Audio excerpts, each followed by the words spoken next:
What is going on, everyone? Yvonne here. Now let's be real, we've all been there. You work on your workflow, press publish, then nothing happens. And it seems, where do we go from there? Because it seemed like everything was gonna work. You start wondering if GoHighLevel is broken, cursed, or maybe a little bit of both. However, don't worry. In almost every single case, HighLevel is definitely not broken. But what could be super frustrating is that one tiny detail is stopping your workflow from firing. And the good news is that usually we can actually fix those mistakes. And that's why in this video, we're gonna be breaking down on top 3 most common reasons of why workflows are not firing and how to fix it. And by the end of this video, you should have an idea of what to do if your workflow breaks and how to fix it. So without further ado, let's go ahead and dive right into it. Now I am going to be sharing my screen here, so if you guys do want to follow along or even try out the platform, feel free to check out the link down below in the description. And once you guys click on that link, what you need to do to get started is press the 14-day free trial button, enter in your company name, your own name, phone number, email address, select which plan you want to go with, either the started or the unlimited, enter in your credit card information, press this little box, and start your 14-day free trial. Now keep in mind, when it comes to workflows, you're going to find those within the sub account features.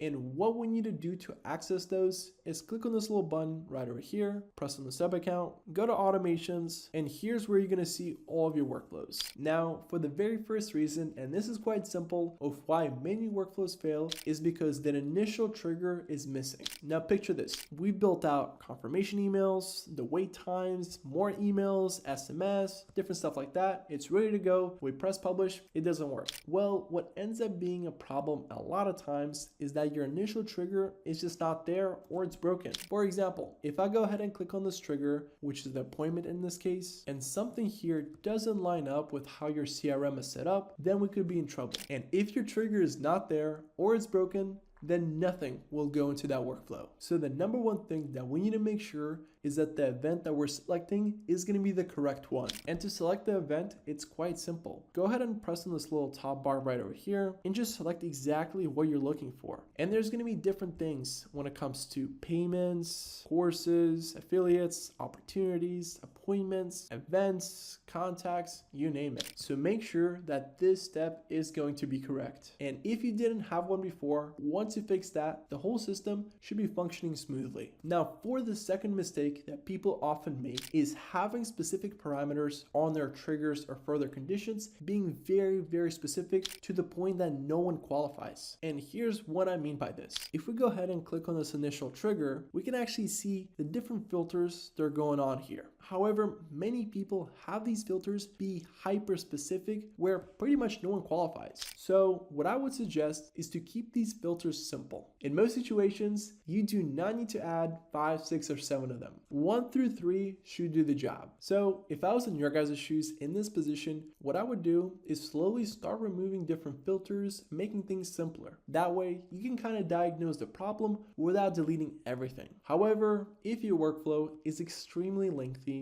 and it feels impossible to delete things one thing at a time, then you can always start from scratch. And for the third mistake that people make quite often is that the workflow simply cannot run. And a quick reminder here, before you launch any type of workflow, make sure to test it first. Then make sure that it's actually published and not in its draft phase, because if it's not published, it's not going to do anything. Then the other thing that could stop your workflow from firing is the condition to where it stops a workflow from firing if it happened more than once. And in order to fix this, it's quite simple. Go to settings and allow re-entry. And depending on the situation, I would also turn on the allow multiple opportunities button, because more often than not, if we're working with one individual or an opportunity, we are going to use a specific workflow more than once. And lastly, sometimes your workflows are just conflicting with one another. And that's what's tough regarding running multiple workflows that are kind of similar, because they can all mess up one another. And that's especially true when it comes to the timing of things. Alrighty, so those were the 3 common reasons why workflows break. So first things first, make sure to always have a trigger.